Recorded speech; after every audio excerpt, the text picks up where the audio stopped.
तो जैसा कि लास्ट एपिसोड में हम लोगों ने देखा था कि एक लड़की शुयांग का इंतजार कर रही होती है। वो उसके साथ फाइट करना चाहती थी, मगर शुयांग वहाँ पर नहीं आता। वो वहाँ पर आने के बजाय वापस से अपने पैलेस में चला जाता है, जहाँ पर वो उस शुआनमिंग लीग की लीडर से कुछ हिस्ट्री की मालूमात हासिल करने के लिए उससे कहता है कि मुझे कुछ स्टोरी सुनाओ जो कि इस वर्ल्ड से रिलेटेड हो।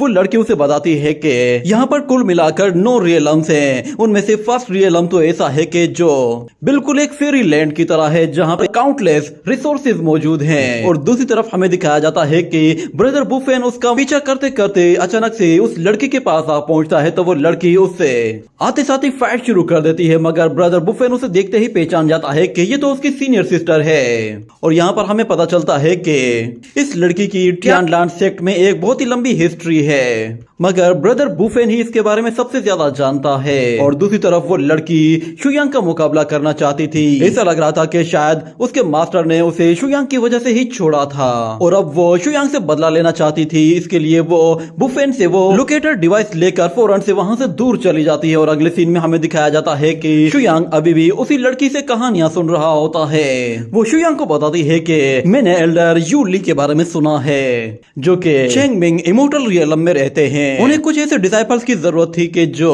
आगे चलकर उसकी इनहेरिटेंस को आगे बढ़ाएं। उन्होंने हजारों साल कल्टीवेशन की है, जिसके बाद वो इमोर्टल से भी आगे निकल गए हैं। मगर जब उसके डिसाइपल्स ने उसके अंडर में प्रैक्टिस करना शुरू की तो वो इतने ज्यादा ताकतवर हो गए कि वो अपने मास्टर को भी क्रॉस करने लगे थे, जिसके बाद उसके मास्टर ने अपने डिसाइपल को कल्टीवेशन से रोक दिया था।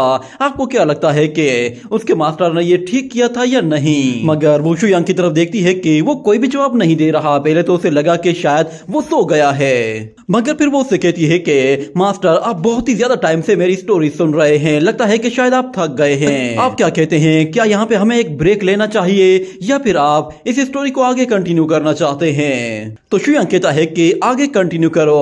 तो वो लड़की कहती है कि मैंने हजारों सालों की स्टोरीज आपको सुना दी हैं, अब मेरे पास सुनाने के लिए तो कुछ बचा भी नहीं है। चले मैं आज आपको बर्थ ऑफ हुआन यू के बारे में बताती हूँ। तो शुयांग कहता है कि हाँ इसके बारे में बताओ। तो वो लड़की कहती है कि ठीक है, मैं आपको इस यूनिवर्स की शुरुआत से बताऊंगी। इसकी शुरुआत कुछ ज्यादा लंबे टाइम से नहीं हुई, क्योंकि ये यूनिवर्स जब क्रिएट हुआ था तो उस वक्त इसमें 9 रियलम्स मौजूद थे। मगर जब यहाँ पर ट्राइबुलेशन आई थी तो ये 9 के 9 रियलम्स बुरी तरह से डैमेज हो चुके थे, जिसकी वजह से इन 9 रियलम्स में मौजूद जितनी भी बुक्स थी या फिर रिकॉर्ड मौजूद था वो सारा का सारा जल गया था। और यही वजह है कि उस ट्राइबुलेशन के बारे में ज्यादा कोई भी कुछ भी नहीं जानता।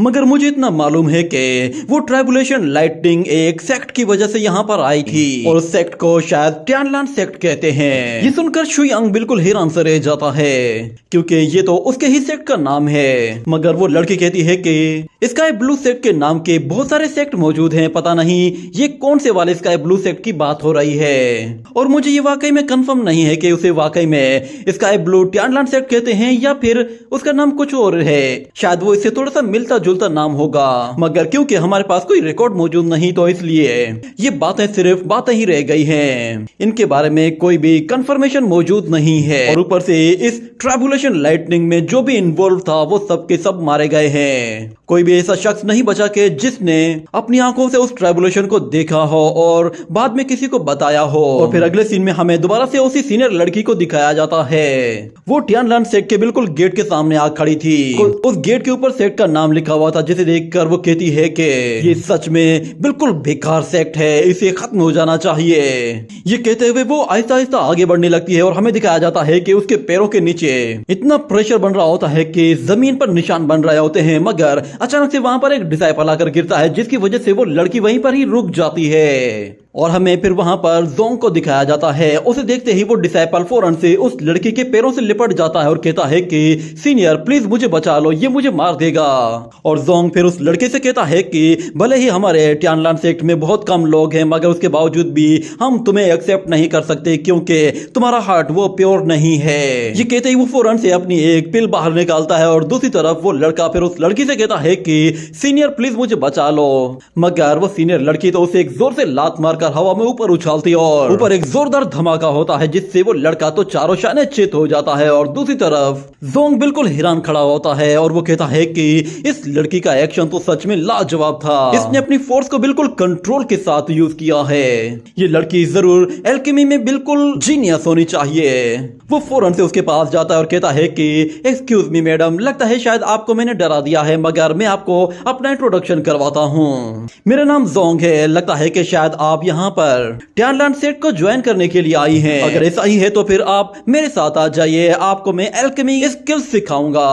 मगर वो लड़की साफ साफ मना कर देती है कि मुझे एल्केमी में कोई भी इंटरेस्ट नहीं है। तो जोंग कहता है कि ऐसा इसलिए है क्योंकि तुम्हें एल्केमी के बारे में कुछ भी मालूम नहीं है कि इसमें कितना मजा आता है। हम लोग बहुत सारी मेडिसिनल हर्ब्स को एक जगह इकट्ठा करते हैं और उनसे बहुत ही मजे मजे की एलिक्सियर्स और पिल्स बनाते हैं। वो अभी उस लड़की को अपनी एल्केमी स्किल्स के बारे में बता रहा होता है, मगर इस तरफ वो लड़की बहुत ही ज्यादा गुस्से में आ जाती है और वो अपने हाथों से एनर्जी जनरेट करते हुए उसे मारने की कोशिश करती है।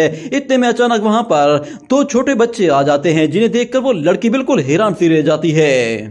वो दोनों बच्चे उस लड़की से कहते हैं कि एल्केमी ना सिर्फ लोगों को बचाने के लिए और उन्हें हील करने के लिए होती है, बल्कि इससे हम लोग बहुत ज्यादा मजे मजे की चीजें भी बना सकते हैं। उन्हें वहां पर देखकर वो लड़की अपनी एनर्जी को डिस्ट्रॉय कर देती है और कहती है कि यहाँ पर ये बच्चे हैं, मैं इनके सामने किसी को मार नहीं सकती।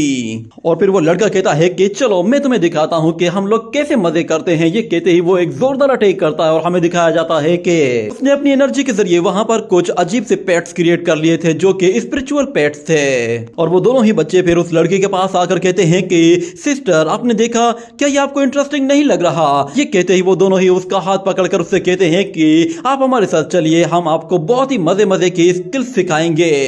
और दूसरी तरफ हमें एल्डर लुओशियान को भी दिखाया जाता है। वो ऊपर एक जगह बैठकर उस लड़की को देख रहा था और फिर दूसरी तरफ उस सीनियर लड़की को वहां पर सानियान की आवाज सुनाई देती है। सानियान वहां पर किसी डिसाइपल से कह रही होती है कि क्या वो लोग अभी भी हमारे आगे सबमिट करने के लिए तैयार नहीं है? ऐसा करो कि उनकी जमकर धुलाई करो, उसके बाद वो लोग खुद ब खुद मान जाएंगे।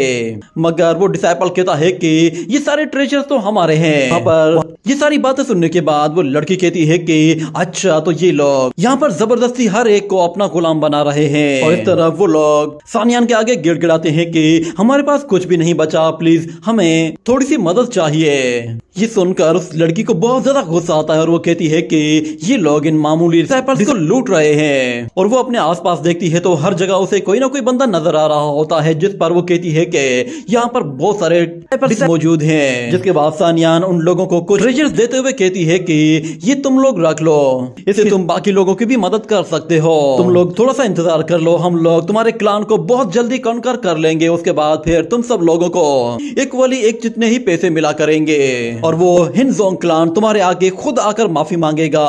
और वो उस ओल्ड मैन से कहती है कि आप लोग बेफिक्र हो जाएं, वो हिनजोंग क्लान आपके साथ कभी भी दोबारा ऐसी हरकत नहीं करेगा। इस मर्तबा हम लोगों ने उनसे सारे ट्रेजर छीन कर उन्हें बहुत ही अच्छा सबक सिखा दिया है और अब बाकी का सबक उन्हें बाद में सिखा दिया जाएगा।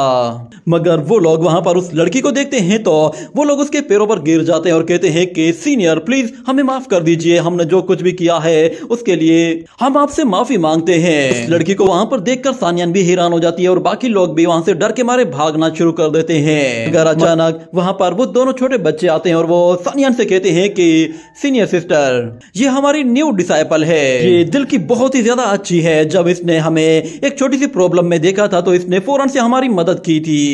और हमें फिर ऊपर एल्डर लुओ को दिखाया जाता है। वो कहता है कि जब तक एल्डर वापस नहीं आ जाते तब तक मुझे ही ब्लू सेक्ट को अटेंड करना है। लुओ फेंग उन लोगों से कहता है कि तुम लोग बहुत ही अच्छा काम कर रहे हो। मगर वो छोटे बच्चे एल्डर लुओ से कहते हैं कि एल्डर लुओ, तुमने लास्ट टाइम हम लोगों को इमोशनल करके हमसे एक पिल ले ली थी और उसके पैसे तुमने अभी तक नहीं दिए।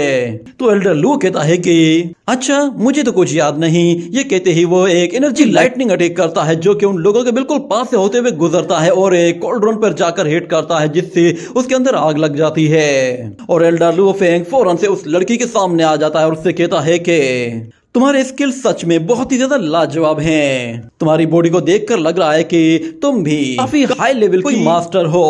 क्या मैं जान सकता हूँ कि तुम्हारे टीचर का नाम क्या है? तो वो लड़की कहती है कि तुम अभी इस लायक नहीं हो कि मैं तुम्हें अपने मास्टर का नाम बताऊं। ये सुनते ही एल्डर लू फेंग फौरन से वहां से दूर चला जाता है और एल्डर शेन से कहता है कि इस लड़की पर नजर रखो, मुझे इस लड़की के अंदर से कुछ जानी पहचानी फीलिंग्स आ रही हैं। ऐसा लग रहा है कि जैसे इसके पास कुछ ऐसी पावर्स हैं जिन्हें मैं जानता हूँ। मैं जाकर जरा देखता हूँ कि इस लड़की का बैकग्राउंड क्या है।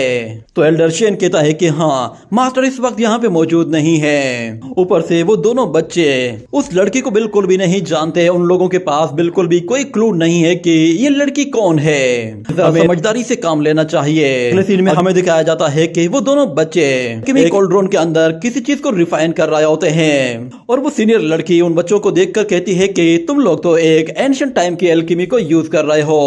जिस पर वो बच्चे कहते हैं कि सिस्टर, आपको सच में इस तरह के मेथड के बारे में मालूम है? ये मेथड सच में बहुत ही ज्यादा पावरफुल है। अगर तुम मास्टर को ये मेथड यूज करते हुए देखती तो तुम भी बिल्कुल हैरान रह जाती। ये मेथड सच में इतना लाजवाब है कि आज से पहले शायद ही कभी किसी ने ऐसा मेथड यूज किया होगा।